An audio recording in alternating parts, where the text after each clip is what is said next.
Cheng Yao spends the entire night going through information to find a breakthrough in Ting's case, but finds nothing. The next morning, she goes to work with dark circles under her eyes. Qian Heng notices and asks why. After Cheng Yao shares her confusion, Qian Heng suggests they first find out where the loan was transferred and whose account it went into. This gives Cheng Yao a new lead, and she quickly informs Ting. Since both Ting and Zhang Hao paid half of the down payment, and Ting signed the IOU, it shows that Ting contributed more to the down payment than Zhang Hao, allowing the debt collector to sue. Ting has to lose the lawsuit, but can prove she personally borrowed the money, thus keeping the house. She wants the house to raise her twins on her own. Ting is grateful for Cheng Yao's help and realizes that the law is her best protection in critical times. She asks Cheng Yao to help her review for the judicial exam, so she can regain her knowledge while she is pregnant and find a job. Qian Heng is still confused about Cheng Yao's attitude, so he goes to Wu Jun's house to drink and talk about it. After sharing his confusion, Wu Jun suggests that Qian Heng, as a man, should take the initiative. Although Qian Heng insists he's asking on behalf of a friend, Wu Jun knows Qian Heng well enough to suspect an office romance. Wu Jun asks Bao Rui and Yufei if they know of any special relationships Qian Heng has with a female colleague, but they don't. While watching Cheng Yao print something, Wu Jun remembers that her birthday gift for Qian Heng might have been delivered to the wrong person. Cheng Yao confirms that she should not have gotten the wrong gift because Qian Heng received the gift and didn't show any unusual reactions afterward. Qian Heng recalls Wu Jun's advice and calls Cheng Yao into his office to tell her he appreciates her gifts and intentions. Cheng Yao is thrilled and asks how much her salary will be increased. It turns out that her note was actually about wanting a raise. As she leaves the office, Cheng Yao remembers Wu Jun mentioning that the wrong gift box might have been sent and starts to worry that she gave the wrong gift. Bao Rui is scheduled to deliver some information to Qian Heng at his villa tomorrow, but Cheng Yao offers to do it instead. When she arrives, she sees the gift still on the table and feels embarrassed upon spotting the note. Suddenly, Qian Heng's parents arrive and enter the study, where they see the gift box that Cheng Yao is trying to hide. Realizing it's hard to explain, Cheng Yao heads to the bathroom to avoid the situation. Meanwhile, Qian Heng directly admits to his parents that he is in a relationship with Cheng Yao. Qian's mother is delighted and places her bracelet on Cheng Yao's wrist as a gesture of acceptance. Wu Jun is waiting on a road that Cheng Shi often passes by. He sees Cheng Shi going in a taxi, followed by a car. Recognizing the car as Deng Ming's, Wu Jun quickly calls Cheng Yao to find out where Cheng Shi lives and rushes there. Deng Ming reaches Cheng Shi's rental house before Wu Jun, and is about to attack Cheng Shi when Wu Jun arrives and violently beats him. Deng Ming threatens to call the police. However, Cheng Shi pulls out the home surveillance video after Deng Ming dials the phone. Seeing the evidence, Deng Ming becomes scared and flees in despair. Cheng Yao and Qian Heng rush to Cheng Shi. Cheng Yao insists they call the police to ensure Deng Ming is punished. Wu Jun, however, suggests the best way to handle Deng Ming is to snatch cases from him. After dealing with the situation with Cheng Shi, Qian Heng drives Cheng Yao home and buys crayfish for her. His attitude towards her remains that of a boss caring for an employee. Cheng Yao removes the bracelet Qian's mother gave her, intending to return it. Qian Heng sends a wheelchair for Wu Jun. Just then, he hears a knock at the door. Opening it, he is pleasantly surprised to find Cheng Shi standing there. Wu Jun's leg is injured from trying to save her, prompting Cheng Shi to visit him. Wu Jun can't contain his excitement and once again confesses his feelings. Cheng Yao receives a call from her mother while at work. Her mother suggests she meet Xue Ming, the son of one of her best friends, who's currently on a business trip. Cheng Yao and Xue Ming were close friends in their youth. Cheng Yao explains she's busy with work right now, but agrees to meet him later. They chat loudly on the phone, and Tanning also hears the news about Cheng Yao's blind date. Cheng Yao goes out to gather information. Xue Ming orders a bouquet of flowers and has them sent to her office. Tanning places the flowers on Cheng Yao's desk. Seeing them, Qian Heng becomes visibly uneasy. When Cheng Yao arrives home from work, Xue Ming is already waiting at her apartment door. Cheng's mother had given Xue Ming the address of her daughter's workplace and residence. Cheng Yao prepares a nice meal for Xue Ming, who isn't shy about his intentions. He directly explains that his business trip is temporary, but might become permanent soon. If so, they'll be in the same city, and can spend more time together. They're both single, so they can formalize their relationship. Cheng Yao responds that she isn't planning to marry within the next 2 years, and wants to focus on her career first. Despite this, Xue Ming remains fixed on his plans and continues discussing them.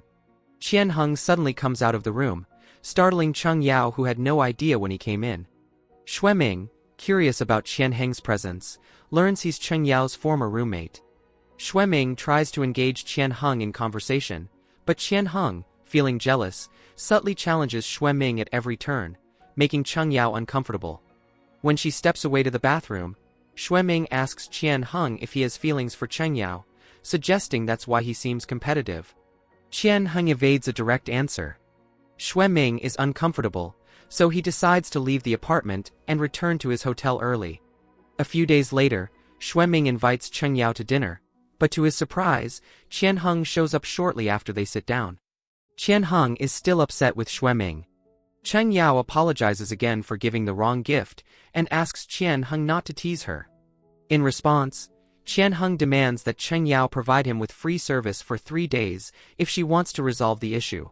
Confused by Qian Heng's behavior, Cheng Yao wonders if he is genuinely interested in her. To keep Xue Ming and Cheng Yao from meeting, he keeps Cheng Yao busy with a lot of work. She cleans the villa on the first day, plays games on the second, and cleans the villa again on the third. Frustrated, Cheng Yao tells Qian Heng that she joined Jun Heng to become a great lawyer, and that he has no right to interfere in her life like this. She threatens to resign if things don't change.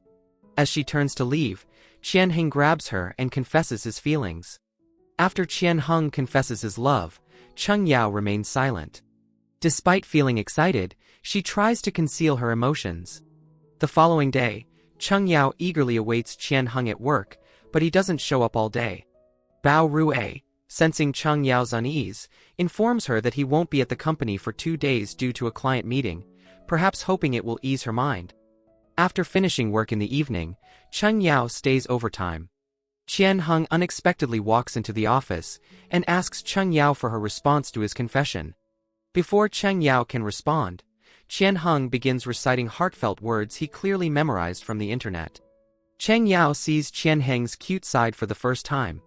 A few minutes later, Bao Rue returns to the office to retrieve some information. To avoid being seen, Cheng Yao quickly ducks under the desk.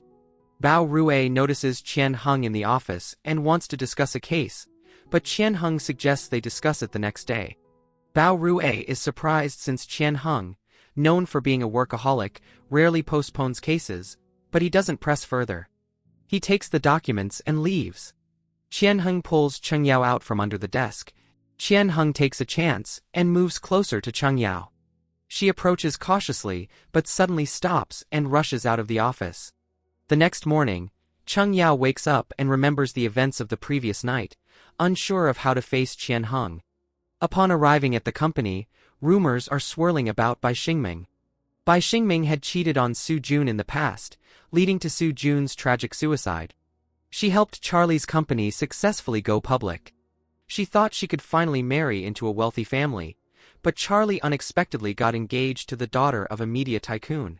In a bid to break them up, Bai Xingming announced her pregnancy, but Jun Heng timely revealed the truth about Su Jun's death.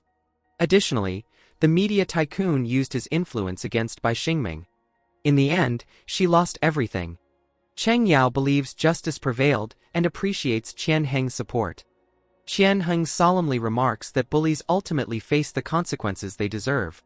In the evening, after returning to the apartment, Qian Heng offers to help Cheng Yao with housework. He sees it as a way to make up for taking up Cheng Yao's time earlier to clean the villa. Though Cheng Yao isn't bothered by it, she agrees when she sees Qian Heng's sincere expression. Qian Heng starts by cleaning the living room, but accidentally drops a ceramic cup. Cheng Yao quickly cleans up the mess and asks Qian Heng to handle the kitchen. While washing the dishes, Qian Heng breaks 2 more plates, leaving Cheng Yao feeling bewildered.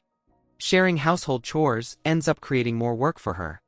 The next day at work, Qian Heng calls Cheng Yao to the information room and asks her how she's feeling about everything. Cheng Yao says she needs some time to adjust to their new relationship. Qian Heng reassures her that he's patient and won't rush her into anything she's not comfortable with. Moved by Qian Heng's sincerity, Cheng Yao stands on tiptoes and gently kisses his cheek, showing her affection.